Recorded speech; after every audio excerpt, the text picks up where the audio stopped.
Good morning guys. Problem solver में आप सबों का स्वागत है। मैं हूं सुरेश सर और आज हम बात करेंगे चक्रवृद्धि ब्याज के ऊपर। तो हम लोग सबसे पहले समझेंगे कि चक्रवृद्धि ब्याज क्या होता है। चक्रवृद्धि ब्याज चक्र को पढ़ने के लिए कौन कौन से पद का जरूरत पड़ता है, उन पदों का परिभाषा क्या होता है, महत्वपूर्ण सूत्र क्या होते हैं, महत्वपूर्ण सूत्र को कैसे निकाला जाता है। उसके बाद हम लोग समझेंगे कि चक्रवृद्धि ब्याज का प्रैक्टिकल लाइफ में कहाँ कहाँ पर यूज है, किस किस तरह के क्वेश्चन में चक्रवृद्धि ब्याज का इस्तेमाल करते हैं। तो चलिए पहले सेशन को स्टार्ट करते हैं। चक्रवृद्धि ब्याज क्या है इसकी परिभाषा के साथ देखिए मैंने लिखा है बोर्ड पर कि जब ब्याज का परिकलन पिछले वर्ष की राशि पर किया जाता है तो इसे कंपाउंड इंटरेस्ट कहते हैं।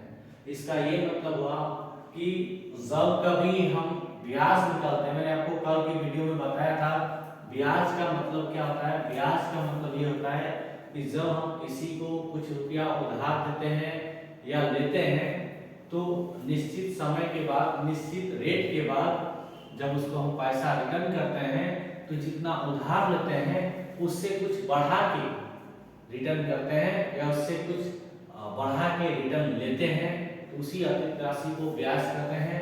तो कल भी हम लोगों ने ब्याज पढ़ा था, हम लोग आज भी ब्याज पढ़ेंगे, मगर दोनों में अंतर है। कल का ब्याज हमारा था साधारण ब्याज, आज का ब्याज है चक्रवृद्धि ब्याज। देखिए दोनों ब्याज में क्या अंतर है पहले आप समझ लीजिए। साधारण ब्याज में मूलधन कभी नहीं बदलता है, लेकिन चक्रवृद्धि ब्याज में मूलधन हमेशा बदलता रहता है। साधारण ब्याज में एक बार जो आप मूलधन मान लेते हो हमेशा के लिए मूलधन वही हो जाता है। 1 साल के लिए, 2 साल के लिए, 3 साल के लिए, 4 साल के लिए, 5 साल के लिए। लेकिन चक्रवृद्धि ब्याज में क्या होता है, साल साल में जैसे जैसे एक साल बदलता है वैसे वैसे आपका मूलधन बदल जाता है।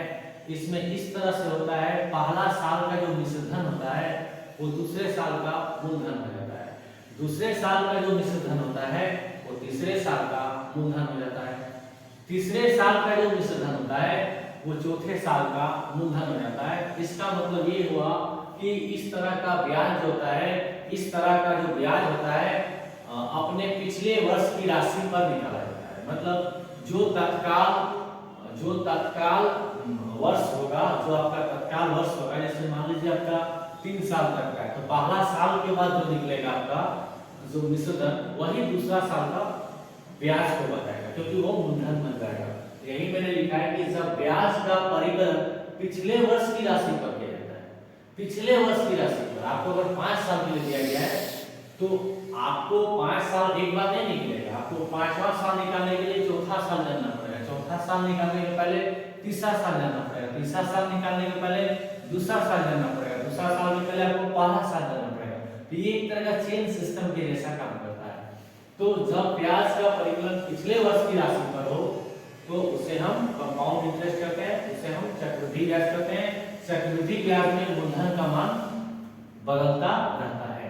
आइए ये जो मैंने परिभाषा लिखा है इसको समझने के लिए क्वेश्चन देखते हैं। देखिए क्वेश्चन क्या है, 5% ब्याज की दर से रीता 2 वर्ष के लिए 10,000 रुपया उधार लेती है। तो देखिए यहाँ पे 5% ब्याज दर, तो हमारे पास दिया क्या है, हमारे पास दिया गया है, कल मैंने सब पढ़ाया आपको, दर को 8 से लिखते हैं तो r बराबर 5%। क्वेश्चन में समय कितना दिया गया है, 2 वर्ष, टोटल समय कितना दिया गया है, 2 वर्ष। ओके, आगे कहता है क्वेश्चन में 10,000 रुपया उधार लेती है। कल मैंने आपको बताया था उधार लेना या उधार देना क्या कहलाता है, मूलधन, प्रिंसिपल। तो आपका पी कितना गिवन है यहाँ पर, 10,000 रुपया। पी कितना है, 10,000 रुपया। तो देखिए आपको पी मालूम है, आर मालूम है, टी मालूम है, तो आप क्या कीजिए, पहले साल का ब्याज निकालिए, आप 1 साल का ब्याज निकालिए। अब सवाल उठता है कि सर क्वेश्चन में 2 साल है तो आप 1 साल का ब्याज क्यों निकाल रहे हैं। मैंने आपको क्या बताया, चक्रवृद्धि ब्याज निकालने के लिए साल बाय साल एक एक साल करते हुए निकाला जाता है। तो यहाँ पे 2 साल है तो आपको 2 साल में पहला 1 साल का निकालना होगा, फिर 1 साल बाद उसके बाद निकालना होगा, क्योंकि यहाँ पर साल साल में मूलधन बदलता है। जबकि साधारण ब्याज में मूलधन नहीं बदलता है। तो यहाँ पे आपका 2 साल है तो आप 2 साल डायरेक्ट नहीं निकालिएगा, आप पहले पहला साल का निकालिएगा। तो पहला साल निकालिए, पहला साल में कुछ ब्याज आएगा, पहला साल का मिश्रण आएगा। ओके, तो आपको पहला साल के लिए निकालना है। तो प्रथम वर्ष के लिए आप निकालिए सिंपल इंटरेस्ट फर्स्ट। मूलधन कितना है 10,000, आपके पास रेट कितना है 5, समय कितना है 2/100। इसको आप कैलकुलेट कीजिए, जो 0 2 0 कट जाएगा, 5 दूनी 10, 100 गुना 10 कितना आएगा 1000। ओके, सॉरी यहाँ पे 2 नहीं, यहाँ पर 1 बैठेगा। पहला साल के लिए निकाल रहे हैं, ये आपका आ जाएगा कितना 500 रुपया। ओके, ये आपका आ गया 500 रुपया। अब आप क्या कीजिए, आप साधारण ब्याज निकाल लिए, आपको मूलधन मालूम है, अब आपको क्या निकालना है मिश्रधन। तो आपका A1 पहला मिश्रधन, मिश्रधन क्या होता है मूलधन जोड़ 50, मूलधन जोड़ ब्याज।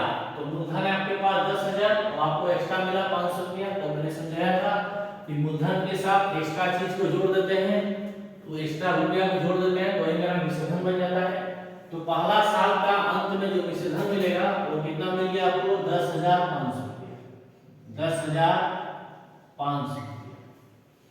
ओके, अब मैंने आपको क्या पढ़ाया, फिर से परिभाषा को देखिए आप कि जब ब्याज का परिकलन पिछले वर्ष की राशि पर हो तो इसे कंपाउंड इंटरेस्ट कहते हैं। तो यहाँ पर ये जो निकला ये चक्रवृद्धि ब्याज, इसका कैलकुलेशन 10,000 पे हुआ और ये पहला साल के लिए हुआ।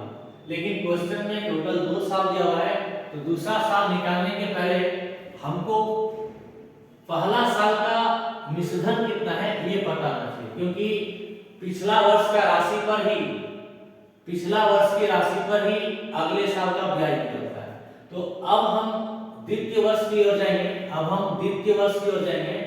तो हमारा साधारण ब्याज सेकेंड, साधारण ब्याज सेकेंड, तो साधारण ब्याज सेकेंड क्या होगा, तो साधारण ब्याज क्या होता है मूलधन गुना समय गुना दर बटा 100। तो अब चूंकि हम चक्रवृद्धि ब्याज कर रहे हैं, चक्रवृद्धि ब्याज में मूलधन साल साल बदल जाता है। तो यहाँ पर पहला साल के लास्ट में आपको कितना मिल रहा है 10,500 रुपया, आपको पहला साल के अंतिम में मिल रहा है 10,500 रुपया। तो आपको जो अगला साल ब्याज मिलेगा वो अब 10,000 पे नहीं मिलेगा, अब 10,500 मिलेगा, क्योंकि आप चक्रवृद्धि ब्याज पढ़ रहे हैं। चक्रवृद्धि ब्याज में ब्याज का कैलकुलेशन पिछले वर्ष की राशि पर होता है। तो आप अगर दूसरा साल का ब्याज निकालने जा रहे हैं तो आपको कैलकुलेशन पिछला वर्ष का मिश्रधन राशि पर लेना होगा। तो पिछला साल का जो मूलधन है, सॉरी पिछला साल का जो मिश्रधन है वो आपका दूसरा साल का मूलधन बन जाएगा।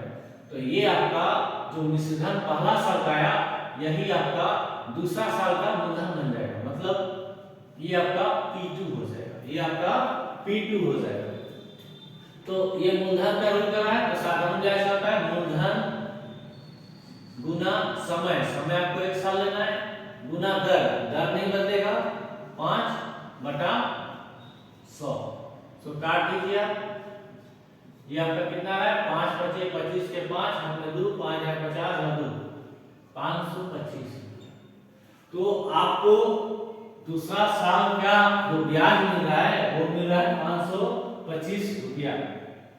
ओके, तो आपको टोटल ब्याज कितना मिल रहा है, आपको टोटल ब्याज कितना मिल रहा है, और टोटल क्या पूछा गया क्वेश्चन में 2 वर्ष के अंत में टोटल ब्याज बताइए और टोटल भुगतान की जाने राशि बताइए।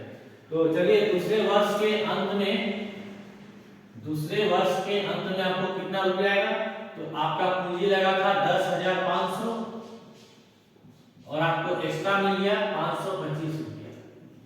तो आपके पास कितना आएगा 10,500 जोड़ 525 11,025 रुपया। ठीक है, तो दूसरे साल के अंत में जो आपको राशि वापस मिलेगा वो मिलेगा 11,025 रुपया।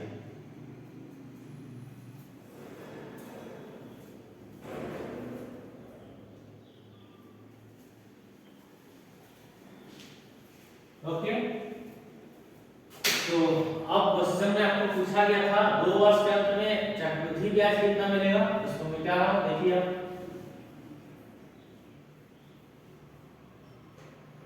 तो यहाँ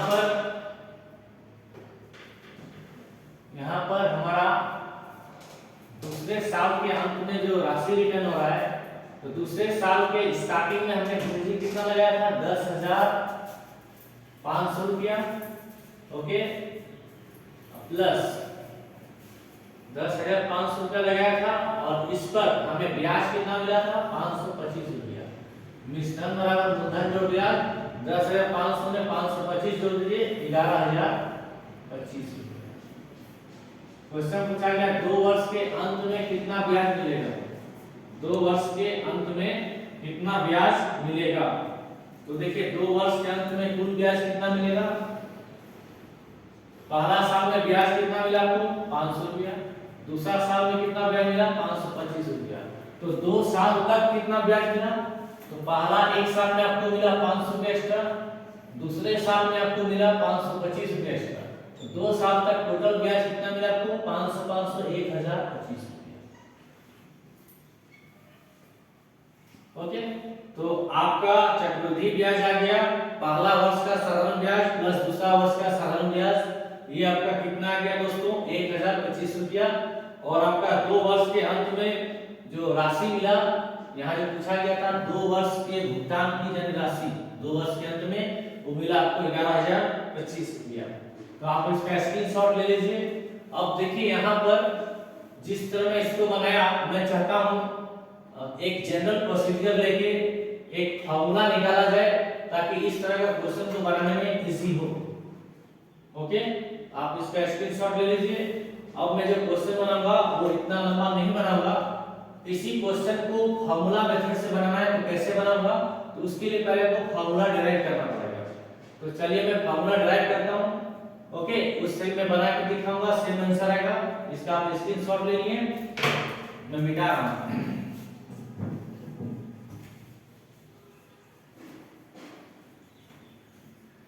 समझने का कोशिश कीजिएगा। ओके, चलिए मैं पहला साल के अंत में अगर मिश्रधन निकालता हूं, तो मिश्रधन बराबर क्या होता है, मूलधन जोड़ ब्याज, मूलधन जोड़ ब्याज। पहला साल का मूलधन मान लेता हूं P1 है, पहला साल का ब्याज S1 है। P1 means principal first, S1 means simple interest first, और A1 मींस पहला मिश्रधन। तो पहला वर्ष का अंत में मिश्रधन कितना मिलेगा, A बराबर P प्लस I। कल मैंने पढ़ाया था आपको A बराबर P प्लस I। तो पहला साल का अंत में मान लेता हूं मिश्रधन है A1। मैं इसको फार्मूला ड्राइव करने का कोशिश कर रहा हूं, क्योंकि ये क्वेश्चन में 2 साल था तो इजीली बना दिया। क्वेश्चन में 3 साल 4 साल 5 साल 8 साल रहेगा, तो अभी जो प्रोसीजर बताया उससे बनाने में आपको बहुत ज्यादा समय लग जाएगा। तो मैं उसी अप्रोच से फार्मूला डायरेक्ट करना चाहता हूं। जनरल फार्मूला चीज वही करूंगा, बट उससे फार्मूला निकालूंगा और हमेशा उसी फार्मूला से क्वेश्चन को बनाऊंगा। तो A1 बराबर P1 प्लस SI। अब P1 के जगह में आप बैठा दीजिए P1, और इंटरेस्ट क्या होता है, PRP/100। तो P1, ओके, R नहीं बदलेगा, P1 R समय, पहला साल के लिए T कितना आ जाएगा 1, तो P गुना R गुना T, T कितना है 1 बटा 100। यहां से आप P1 को कॉमन ले लीजिए, तो अंदर बचा आपका 1 plus R/100। P1 1 plus R/100। अब मैं क्या करूंगा, आपको मैंने क्या समझाया, चक्रवृद्धि ब्याज में जो पहला साल का मिश्रधन आएगा वही आपका दूसरा साल का मूलधन हो जाएगा। तो दूसरा साल मतलब हो गया P2, ठीक है, दूसरा साल मतलब हो गया P2। और P2 क्या आ जाएगा आपका, P2 बराबर हो जाएगा पहला साल का मिश्रधन बराबर क्या आ जाएगा, P1 1 प्लस R/100। अब मुझे दूसरे साल के अंत में कितना राशि मिलेगा वो निकालना है। तो मुझे निकालना पड़ेगा A2। क्या निकालना पड़ेगा, A2। तो A2 बराबर क्या आ जाएगा, P2 प्लस S2। A2 बराबर क्या आ जाएगा, P2 plus S2। Okay, P2 मैंने क्या निकाला है, देखिए यहाँ बोर्ड पर P1 1 प्लस R/100, ये मैंने P2 निकाल के रखा है। और S2 क्या होगा, S2 दूसरा साल के लिए ब्याज, दूसरा साल के लिए ब्याज, तो दूसरा साल के लिए ब्याज क्या होता है, S2 मूलधन, मूलधन हो जाएगा P2, रेट नहीं बदलेगा, गुना R, समय 1 साल ले रहा हूं, बटा 100। ओके, आपको समझ आ गया होगा। देखिए मिश्रण बराबर क्या होता है, मूलधन जोड़ ब्याज। दूसरा साल के अंतिम में मिश्रण क्या है, P2, मिश्रण क्या होगा, दूसरा साल का प्रारंभिक मूलधन क्या होगा, P2 प्लस दूसरे साल का ब्याज S2, और P2 क्या होगा, P2 A1 के बराबर होगा। क्यों, दूसरा साल का जो मूलधन होगा वो पिछला साल का मिश्रण होगा। तो P2 बराबर A1 का हल निकाला हुआ है, P2 के जगह रख दीजिए। और S2 क्या होगा, साधन ब्याज बराबर मूलधन गुना समय गुना दर बटा 100। तो S2 के जगह में P2 गुना R2, तो R2 नहीं होगा क्योंकि R को फिक्स रखा मैंने R को फिक्स कर दिया है, हर साल के लिए रेट फिक्स है। दूसरा साल आ रहा है, 2 साल तक नहीं हो रहा है, दूसरा साल, तो दूसरा साल में भी 365 दिन होगा। दूसरा साल बोलिए, तीसरा साल बोलिए, चौथा साल बोलिए, हर साल अपने आप में 365 दिन होता है। तो हर साल वाई ले रहा हूं, साल की जगह 1 बढ़ा, 2 साल तक नहीं ले रहा हूं, मैं दूसरे साल भर ले रहा हूं। ओके, अब यहाँ पे इसको आप लिख दीजिए P1 1 प्लस R/100, और फिर से P2 के जगह में आप इसको बैठा दीजिए P1 1 प्लस R/100, और यहाँ पे अगेन R/100। अब आप यहाँ पे ध्यान दीजिए, ये आपका कॉमन आता है, इसको आप कॉमन ले लीजिए P1 1 प्लस R/100, यहाँ पे कुछ नहीं बचा आपका, ये दोनों से निकल गया, तो यहाँ से निकल गया, यहाँ से कॉमन आया, तो जिसका कोई नहीं होता है इसका खुदा होता है। तो P1 into 1 प्लस R/100 आपका कॉमन हो गया है, ये आपका निकल गया, तो 1 बचा, यहाँ से ये निकल गया, तो प्लस R/100। तो इसको मैं लिख सकता हूँ P1 1 प्लस R/100 का पावर 2। अब मैं आपको एक चीज पॉइंट आउट करने की कोशिश करता हूँ, वो आप समझिएगा। ओके, देखिए बोर्ड पर ध्यान डालिए, पहला साल का मिश्रण क्या है, पहला साल का मूलधन 1 प्लस R/100, दूसरा साल का मिश्रण क्या है, पहला साल का मूलधन 1 प्लस R/100 का पावर 2। तो यहाँ पे तुलना करने से आप देख रहे हैं पैटर्न दिख रहा है, देखिए P1 1 plus R/100 1 plus R/100, यहाँ पे 1 यहाँ पे 2। इसका मतलब ये देख रहे हैं कि जितने साल का हम मिश्रण निकाल रहे हैं, फॉर्मूला आ रहा है मूलधन इनटू 1 प्लस R/100 का पावर समय। तो इसका मतलब अगर इसी तरह मुझे A3 निकालना हो तो इस पैटर्न से हम निकाल सकते हैं। ये पैटर्न से जब हो जाएगा A3 बराबर, पैटर्न देखिए P1 तो यहाँ भी दिखाएगा P1 1 plus R/100 1 plus R/100, तो नेक्स्ट दिखाएगा 1 प्लस R/100। यहाँ पे पहला साल के लिए था तो 1, यहाँ 2 साल तक के लिए था तो 2, ये 3 साल के लिए है तो 3। तो ये प्रोसेस कंटिन्यू रहेगा। इसका मतलब यहाँ से जनरल फॉर्मूला निकलेगा कि A बराबर P को P मान लो 1 प्लस R/100 का पावर। ये आपको बताना था, इसको मैं प्रूफ करके निकाल गया कि मिश्रण बराबर किसी भी साल तक का मिश्रण निकालना हो तो फॉर्मूला होगा 1 प्लस R/100 का पावर n। n यहाँ पर क्या बता रहा है, n यहाँ टाइम को बता रहा है। ओके, आप n लिख सकते हैं, आप p लिख सकते हैं। ओके, आप इसको सिंपली a भी लिख सकते हैं। तो आई थिंक ये आपको समझ में आ गया होगा। तो अभी मैंने आपको जो क्वेश्चन बताया था, आप इससे बना के देखिए, सेम आंसर आएगा। मैं आपको करके दिखा देता हूं, आप इसका स्क्रीनशॉट पहले ले लीजिए।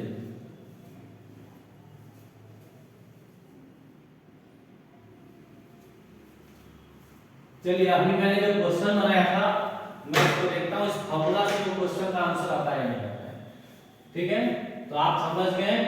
आपको अगर चक्रवृद्धि ब्याज में अगर मिश्रधन निकालना हो तो आप फॉर्मूला क्या यूज कीजिएगा, फॉर्मूला यूज होगा मिश्रधन बराबर, देखिए फॉर्मूला क्या है हमारा, हमारा फॉर्मूला है मिश्रधन बराबर मूलधन 1 प्लस दर बटा 100 का पावर समय।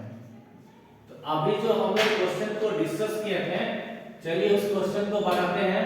क्वेश्चन में था 5% ब्याज की दर से रीता 2 वर्ष के लिए 10,000 उधार लेती है। तो मूलधन हमारा था क्वेश्चन में 10,000, ओके।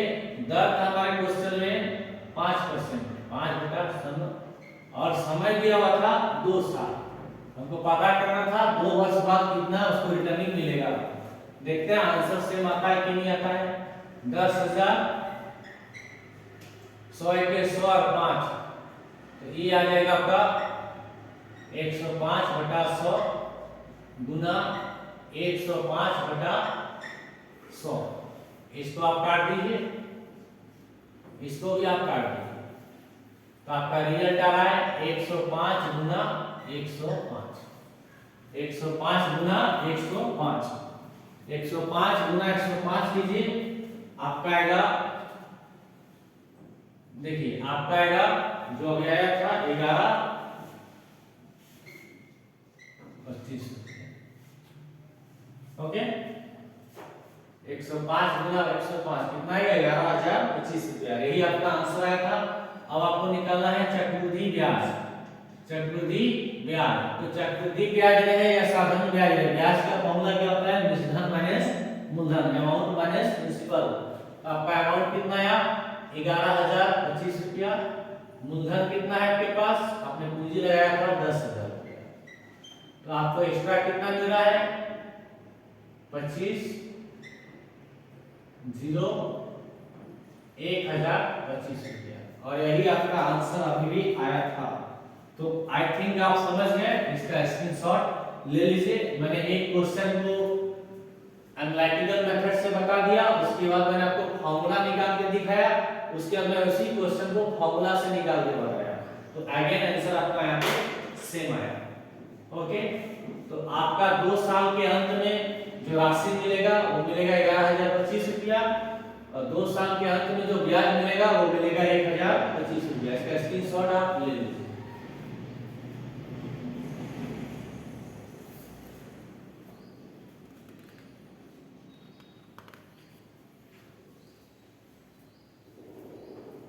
चलिए आगे बढ़ता हूं नेक्स्ट क्वेश्चन की ओर। क्वेश्चन नंबर 2 मिटारा मछली में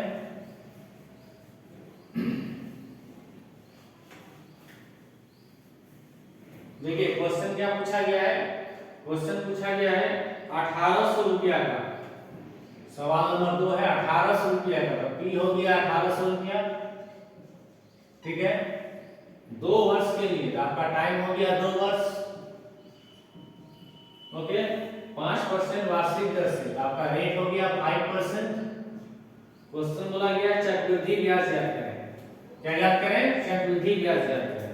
तो अभी हम लोग फॉर्मूला पढ़े थे, ओके। फॉर्मूला क्या था, a बराबर p 1 प्लस r/100 का पावर t या n, कुछ भी, बस आप यहाँ पे रख दीजिए, आपका मिश्रधन निकल जाएगा।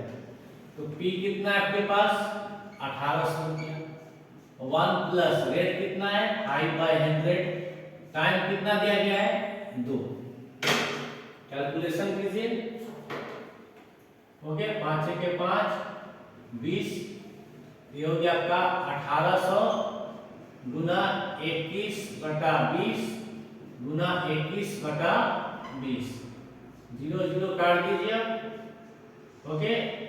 दो तो आपका आ गया 18 गुना 21 गुना 21 441 बटा 4, 2 से काट दीजिए, 9 गुना 441 बटा 2, गुना कीजिए, 9 1 9, 9 चौक 36 के 6 हाथ में 3, 36 और 3 40 बटा 2, डिवाइड दीजिए इसको आप, 2 9 18, 2 8 16, 2 चौके 8।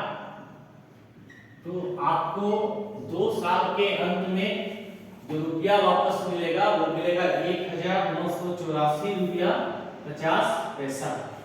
ओके, आपको पूछा गया था चक्रवृद्धि ब्याज निकालिए। चक्रवृद्धि ब्याज निकाल दीजिए आप। CI बराबर क्या हो जाएगा, A माइनस P। आपके पास A कितना है 1984.50। आपके पास P कितना है 1800। सब्ट्रैक्ट कर दीजिए आप। तो 0 5 4 8 1। तो आपको 2 साल के अंत में मिलेगा 184 रुपया 50 पैसा। ओके, इसका स्क्रीनशॉट ले लीजिए।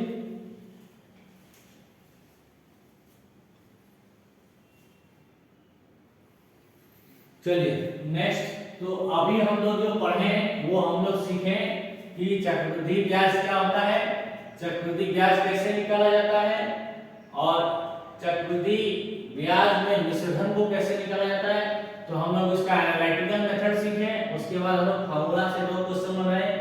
और हम लोग जो पढ़ रहे थे उसमें एनालिटिकल मेथड में एक साल करके निकाल रहे थे, फार्मूला मेथड में डायरेक्टली यूज करते थे।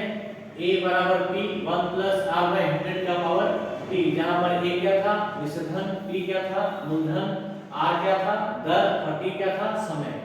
A निकलने के बाद CI कैसे निकालते थे, CI बराबर A माइनस P, मतलब विसर्धन माइनस मूलधन, हमारा आंसर हो जाता था। तो यहाँ पर हम क्या देखते थे कि यहाँ पर एनालिटिकल मेथड में साल साल मेरा P चेंज हो जा रहा था, लेकिन यहाँ पर जो भी क्वेश्चन हम बनाए उसमें R चेंज नहीं हो रहा था। और यहाँ पर जो भी क्वेश्चन हम सॉल्व किए वहां पर T एक साल के बाद ले रहे थे। अब हम लोग कुछ उस तरह के सवाल करेंगे जिसमें रेट जो होगा वो सालाना ना होकर अर्धवार्षिक हो जाएगा, छमाही हो जाएगा, तिमाही हो जाएगा। अब तक हम जितना क्वेश्चन किए उसमें R के साथ कोई छेड़छाड़ नहीं किए। हम लोग सारा क्वेश्चन वार्षिक बनाए, हम लोग सारा क्वेश्चन पर एनम में बनाए। अब हमारा क्वेश्चन में जो रेट होगा वो सालाना नहीं होंगे, हाफ ईयरली हो सकता है, क्वार्टरली हो सकता है, इस तरह का प्रॉब्लम होगा। तो उस केस में हमारा रेट और टाइम दोनों चेंज हो जाएगा। यहाँ पर रेट हमारा फिक्स रह रहा था, अब तक के प्रॉब्लम में रेट हमारा फिक्स रह रहा था और टाइम हम लोग एक एक साइड लेके निकालते थे एनालिटिकल मेथड में। फार्मूला मेथड में हम लोग P को नहीं चेंज कर रहे थे, R को वही रख रहे थे और P भी जो क्वेश्चन में था वही दे रहे हैं। अब जो हम लोग बनाएंगे, अब जो हम लोग क्वेश्चन को सॉल्व करेंगे उसमें यदि हम फार्मूला मेथड का यूज करेंगे तो P को नहीं बदलेंगे, लेकिन R और T में बदलाव आएगा। अगर हमारा T चेंज होगा तो हमारा R चेंज हो जाएगा। ओके, तो चलिए हम लोग नेक्स्ट सीखते हैं हम। ओके, तो नेक्स्ट हेडिंग कर लिया। अब हम लोग अर्धवार्षिक संयोजन सीखते हैं। इसमें मैं मिटा रहा हूं। क्वेश्चन नंबर 3 जाने के पहले मैं इसका कुछ कांसेप्ट बता दूंगा।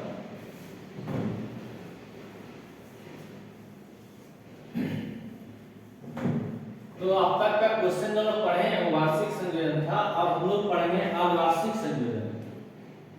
अब हम लोग पढ़ेंगे अर्धवार्षिक संयोजन। अर्धवार्षिक संयोजन, अर्धवार्षिक संयोजन। देखिए अर्धवार्षिक संयोजन में क्या होगा, आप अर्धवार्षिक संयोजन में आपका जो अमाउंट है उसमें चेंज आएगा। ओके, यहां पर A बराबर P 1 plus R by 100 to the power हम लोग n पढ़ते थे। अर्धवार्षिक संयोजन में आपको क्या करना है साथियों, आपको कुछ नहीं करना है, आपको रेट को 2 से डिवाइड करना है और टाइम पीरियड को 2 से गुणा कर देना है। आपको रेट्स को 2 से डिवाइड करना है, टाइम पीरियड को 2 से गुणा कर देना है। जब आपको तिमाही बोलेगा तो आपको रेट को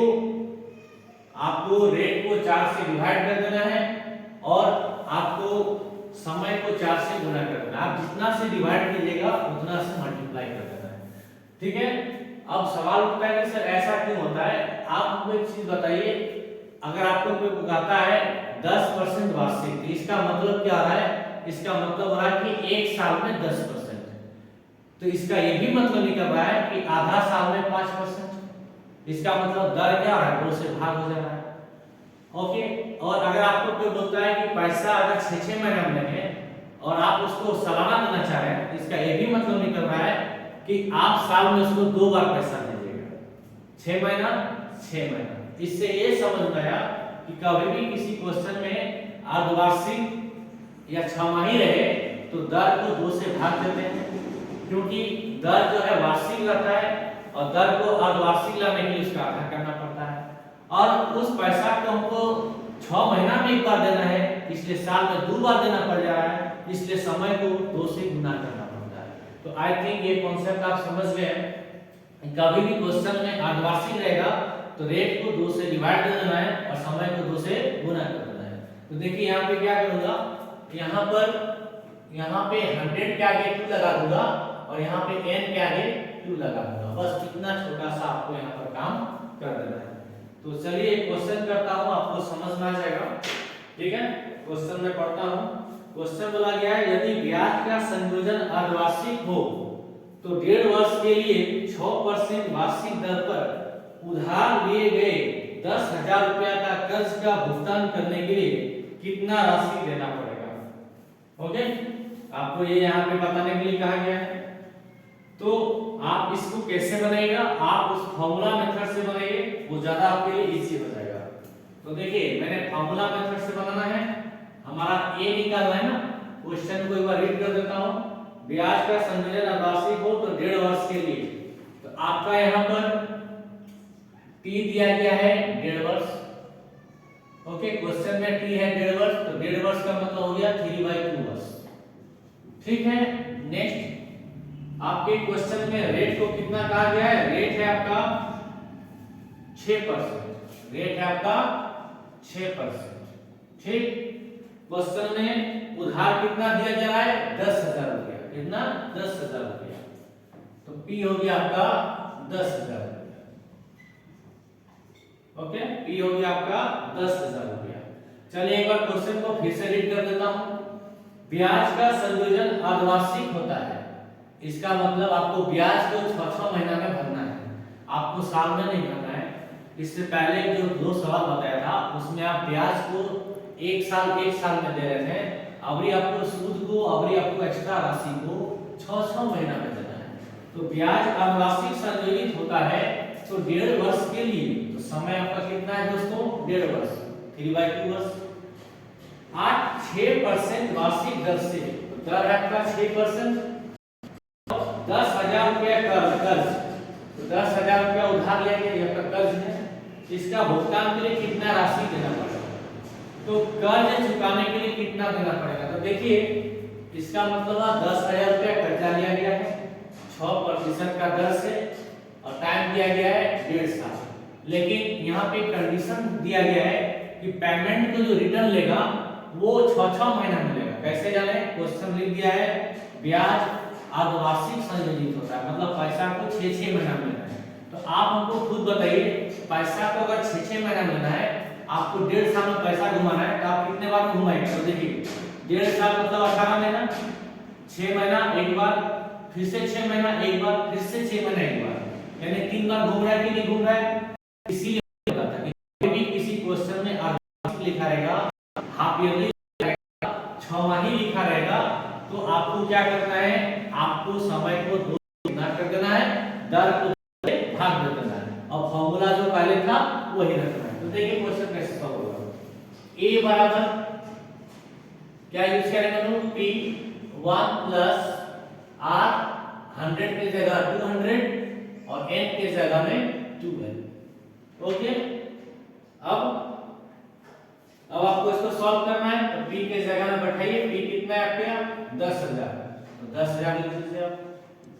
1 प्लस रेट कितना आपका? 6 लिख दीजिए आप, बटा 200 2n, तो 2 लिख दीजिए।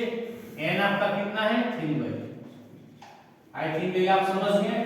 जो पहले फॉर्मूला लिखा था फिर से वही लिखे हैं, कोई नया चीज नहीं किए हैं, बस रेट को 2 से डिवाइड कर दीजिए। यहाँ पे देखिए आप दिखाया मैंने आपको, देखिए एक्स्ट्रा यहाँ पे 2 आया है, 2 से डिवाइड होगा रेट को, 2 से गुना होगा टाइम को, फॉर्मूला वही है आपका। ओके, r की जगह में r/2 करना है, टाइम की जगह में ट्वाइस ऑफ टाइम या ट्वाइस ऑफ n कर देना है। अब इसको आप कैलकुलेट कर लीजिए, इसको आप कैलकुलेट कीजिए यहाँ पर, 2 से काटिए इसको 100, 2 से काटिए इसको 3, ये 2 2 कट जाएगा यहाँ पर, तो ये आपका आ गया 10,000 गुना 103/100 कितने बार, तो देखिए ये आपका बच रहा है यहाँ पर 3, तो ये 3 बार लिखना है, 103/100, 103/100। अब इसको आप काटिए, कैलकुलेशन करना है, 10 10 10 10 10 10 10, तो आपको 103 गुना 103 गुना 103 करना है, और जो भी डिजिट आएगा उसको 100 से आपको क्या करना है, भाग दे देना है। ठीक है, कैलकुलेशन कीजिए।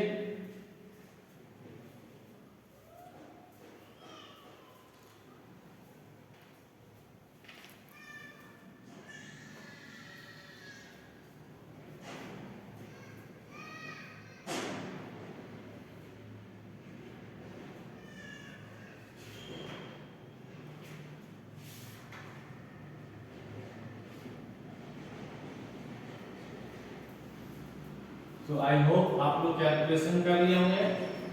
ओके, सो कैलकुलेशन करके देखिए कितना आता है, आपका रिजल्ट क्या आ रहा है, 103 गुना 103 गुना 103 बटा 100।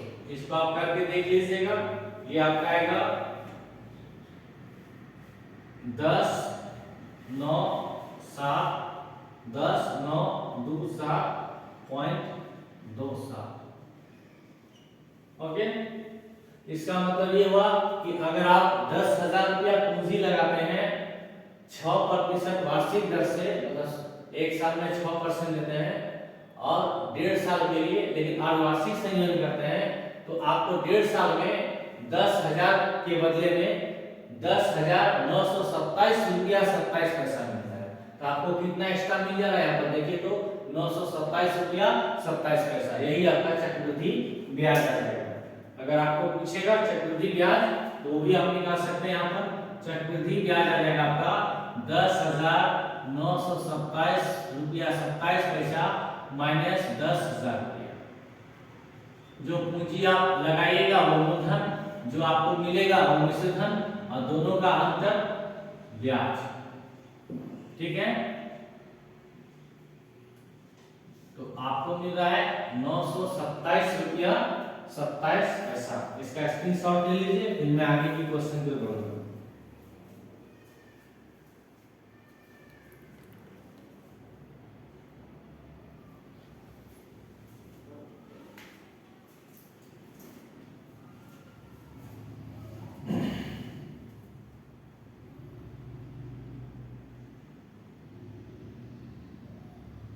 चलिए नेक्स्ट क्वेश्चन पे बढ़ता हूं, इसे मैं मिटा रहा हूं।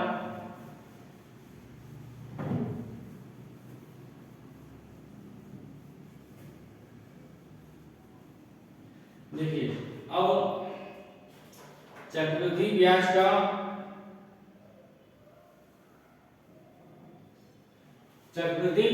का प्रयोग हम लोग कहाँ करते हैं, अपना लोग ये जान लेते हैं। तो चक्रवृद्धि ब्याज का इस्तेमाल होता है आपका बैंक में। आप बैंक में अगर कोई लोन लेते हैं तो आप उसको जब आपको लोन कहता है, आपका बैंक में अगर लोन लिया है, वो आपको कहता है कि 2 साल में 3 साल में 5 साल में आपको लोन चुकता करना है, तो आप जो बैंक में पैसा घुमाते हैं ना, वो साधारण ब्याज में नहीं आता है, वो आपका चक्रवृद्धि ब्याज से आता है, वो आपका चक्रवृद्धि ब्याज कहता है। क्योंकि आप अगर मिसिंग करते हैं लोन चुकाने में 7 साल में, तो आपका ब्याज दर जो है, ब्याज दर क्या आपका जो ब्याज है वो बढ़ जाता है, इसलिए आपका चुकता राशि बढ़ता जाता है। चक्रवृद्धि ब्याज का पहला प्रयोग है आपका बैंकिंग में, दूसरा आपका उपयोग है किस्ती में, तीसरा आपका उपयोग है जनसंख्या वृद्धि में, बैक्टीरिया वृद्धि में। किसी सामान को खरीदते हैं, जैसे मान लीजिए आप कोई मोटरसाइकिल खरीद रहे हैं, नया में 2 साल बाद उसको बेच रहे हैं, तो इस तरह के क्वेश्चन में उसका यूज होता है। ठीक है, तो अब हम लोग पढ़ेंगे चक्रवृद्धि ब्याज का जो प्रयोग होता है प्रैक्टिकल लाइफ में, वृद्धि के केस में और कमी के केस में। तो दो सवाल उस पर आधारित हम लोग देख लेते हैं। ठीक है, तो पहला सवाल देखिए, हम लोग देखते हैं पहला सवाल। क्वेश्चन कहता है वर्ष 2000 के अंत में किसी शहर का जनसंख्या 10,000 था। तो ये हमारा हो गया पी। ओके, 10,000 था, जनसंख्या था, स्टार्टिंग चीज है, ये हो गया पी। इनमें 4% का वार्षिक वृद्धि हुआ, तो रेट कितना हो गया? 4%। रेट हो गया 4%। नेक्स्ट बोला गया है 2002 के अंत में, 2002 के अंत में आपका 10,000 कब था? 2007 में। अब पूछ कर रहा है 2002 के अंत में, तो 2000 से 2002 में कितना साल हुआ? 2 साल। यानी क्वेश्चन डायरेक्ट नहीं करके इनडायरेक्ट किया, तो आप यहाँ पे समझ जाइए आपका टाइम कितना है? 2 वर्ष। क्वेश्चन पूछा है शहर की जनसंख्या ज्ञात करें।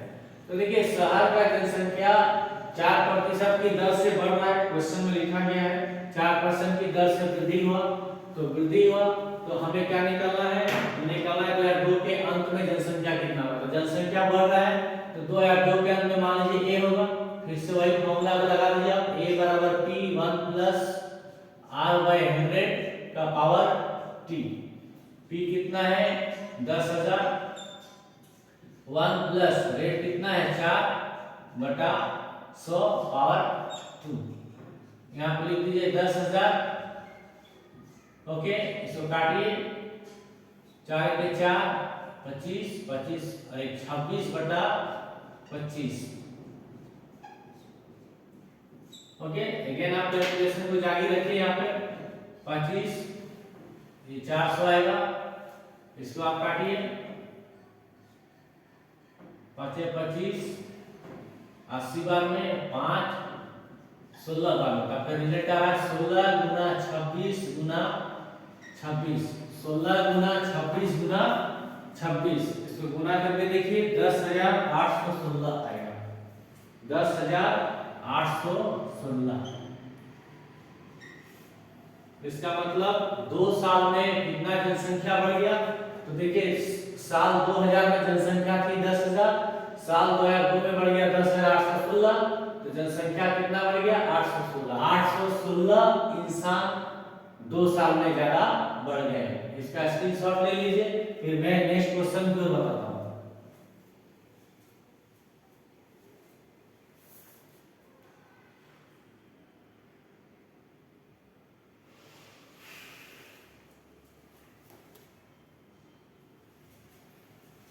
चलिए नेक्स्ट सवाल। तो ये क्वेश्चन जो था ये चक्रवृद्धि ब्याज के ऊपर था। ये प्रैक्टिकल लाइफ में कहा यूज होता है, मैंने बताया जनसंख्या वृद्धि में इसका इस्तेमाल होता है। कभी कभी ऐसा केस आता है जहां पर चक्रवृद्धि ब्याज का इस्तेमाल जो होता है वो कमी के सेंस में आता है। जैसे जो मैंने बोला था इस क्वेश्चन में बताता हूं, सवाल नंबर 2। देखिए सवाल नंबर 2 क्या कहता है? एक मोटरसाइकिल 2500 में खरीदा गया। तो जो भी चीज स्टार्टिंग होता है वो मेरा पी हो गया, तो पी हो गया 2500 रुपया। सॉरी क्वेश्चन में 25,000, तो 25,000 लिख लीजिए। आगे कहता है 2 वर्ष के बाद इसके मूल्य में 5% अवमूल्यन हो गया, 5% अवमूल्यन हो गया। अवमूल्यन होता है कमी होता है, तो रेट आपका गिर रहा है, क्योंकि वैल्यू गिर रहा है इसलिए माइनस साइन पहले लगा दीजिए। रेट बराबर हो गया -5%। अब बोलिए सर अब तक आप प्लस या कुछ नहीं लिखते थे, अब यहाँ माइनस क्यों लिख दिए? अभी मैंने आपको बताया कि यहाँ पे जो रेट है, यहाँ पे जो दर है वो बढ़ नहीं रहा है, दर यहाँ पे घट रहा है। अवमूल्यन हो रहा है, अवमूल्यन मतलब कमी होता है, कमी मतलब माइनस होता है। तो R बराबर हो गया -5%। क्वेश्चन लिखा है 2 वर्ष के बाद मोटरसाइकिल का मूल्य ज्ञात करें। आपको बताना है 2 साल के बाद मोटरसाइकिल का वैल्यू कितने का हो जाएगा।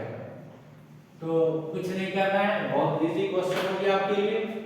चलिए सॉल्व कीजिए इसको आप। हम लोग पढ़े ना a बराबर क्या होता है? p1 प्लस r/100 का पावर t या n। ओके, p कितना है आपके पास?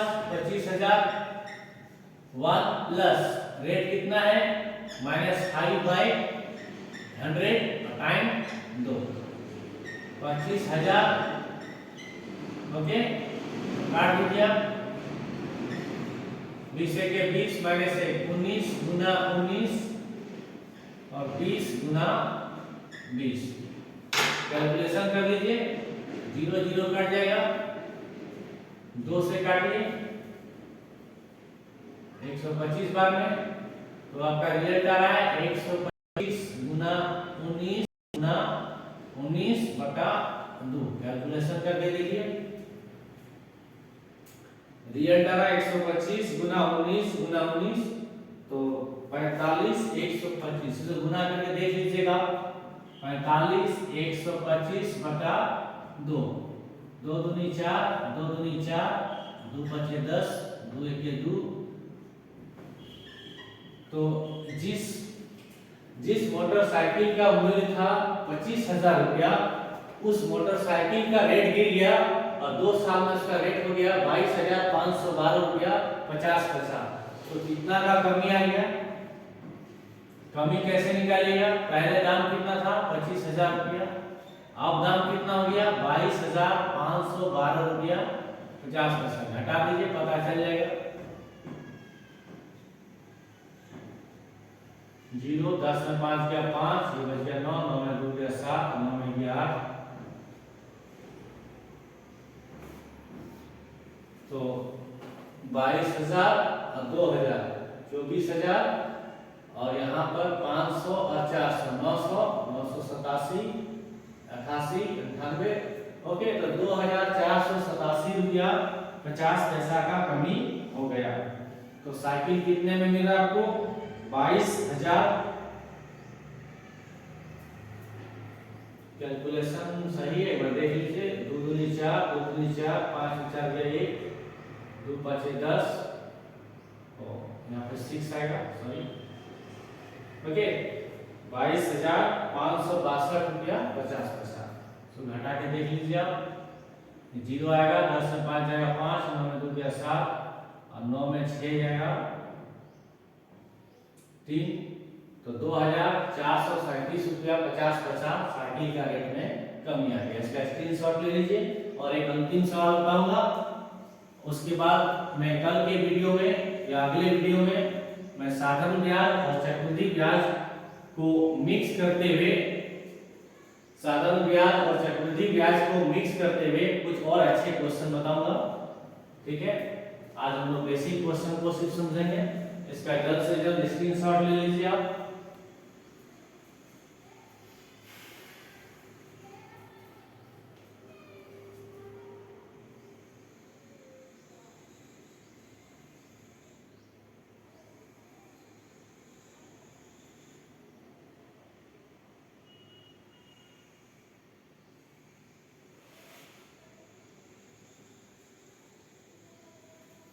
चलिए अंतिम सवाल की ओर चलते हैं हम लोग।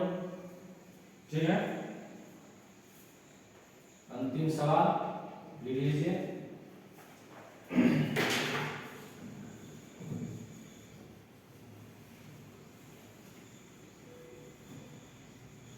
देखिए अंतिम सवाल है आज का। क्वेश्चन क्या कहता है?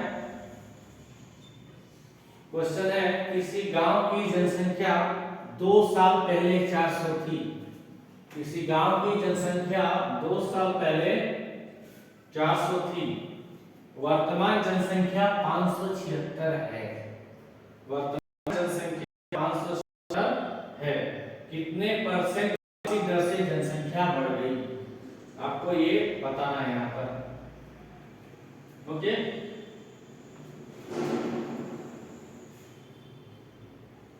तो देखिए A बराबर क्या होता है? P1 प्लस R/100 का पावर T। क्वेश्चन में किसी गांव की जनसंख्या 2 वर्ष पहले 400 थी। 2 वर्ष पहले कितनी थी?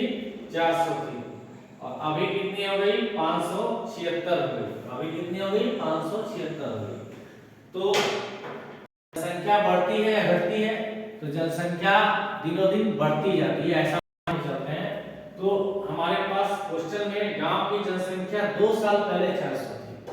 2 साल पहले 400 थी, यानी P कितना हो गया? 400। अब जनसंख्या जो है 576 हो गई, तो ए कितना हो गया 576, बढ़ते बढ़ते 576 हो गया, कितने साल में हो गया 2 साल में हो गया, कितने साल में हो गया 2 साल में हो गया। क्वेश्चन पूछा है कितना परसेंट रेट से जनसंख्या बढ़ गया, तो इस क्वेश्चन में हमें क्या नहीं मालूम है, इस क्वेश्चन में हमें रेट नहीं मालूम है, हमें ये नहीं मालूम है कि जनसंख्या बढ़ा कितने प्रतिशत दर से जनसंख्या बढ़ा। तो पहले जनसंख्या कितना था 400, अभी जनसंख्या कितना हो गया 576, तो जनसंख्या कितना बढ़ी है 176, 176 इंसान ज्यादा बढ़ गए। तो क्वेश्चन पूछा है कि 2 साल में जो 176 इंसान बढ़ गए किस परसेंट रेट से बढ़ गए, तो हमें यहाँ पे क्या निकालना है आर निकालना है। तो आर नहीं मालूम है तो आर का जगह खाली रख देंगे, तो यहाँ पे आप 1 प्लस आर बाय 100 का स्क्वायर। अब आप लोग इसका कैलकुलेशन कीजिए। ओके, तो 576 बराबर कितना रहा है 400, 1 प्लस आर बाय 100 का पावर 2। इसको स्टेप बाय स्टेप कैलकुलेशन कीजिए आप। तो 576 लिख लीजिए, ये गुना में इसको भागा में लेंगे, बराबर क्या हो जाएगा 1 प्लस आर बाय 100 का square. Okay, 1 plus R by 100 का स्क्वायर।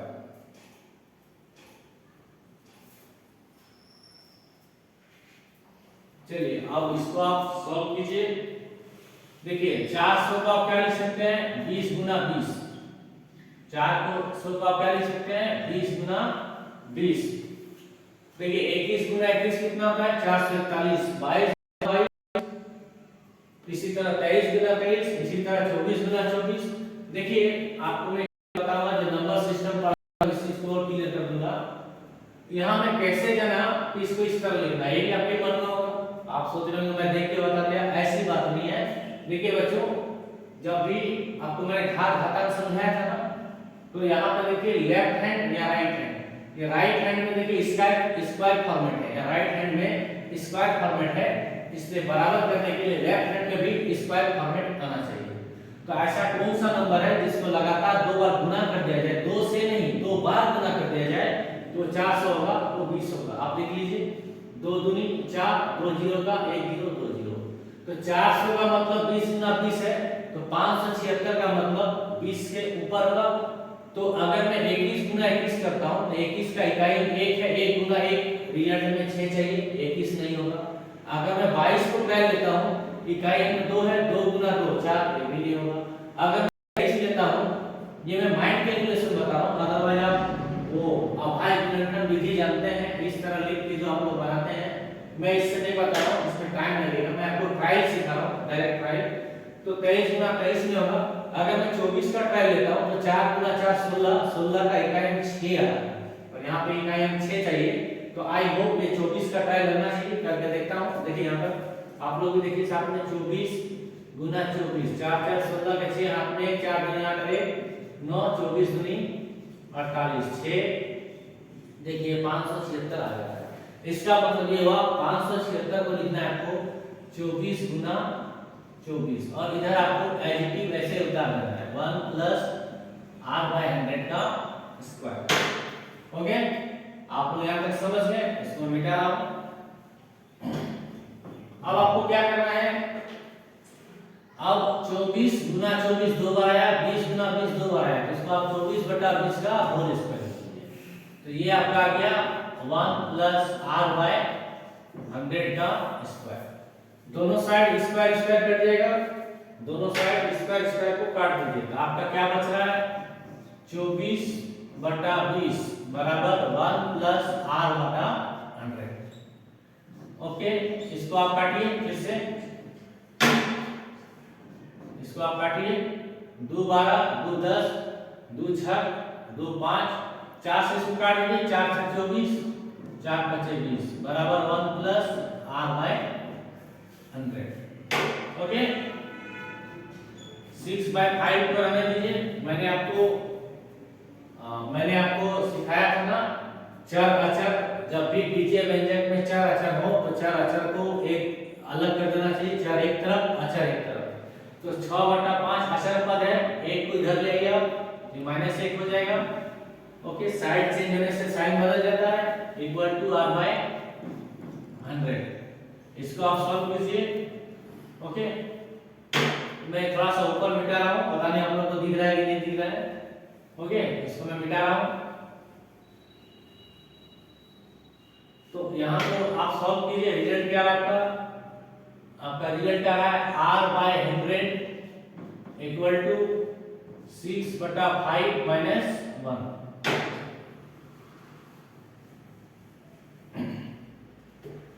तो यहाँ पे r/100 इक्वल टू आ रहा है 6 माइनस 5/5 दैट इज 1/5।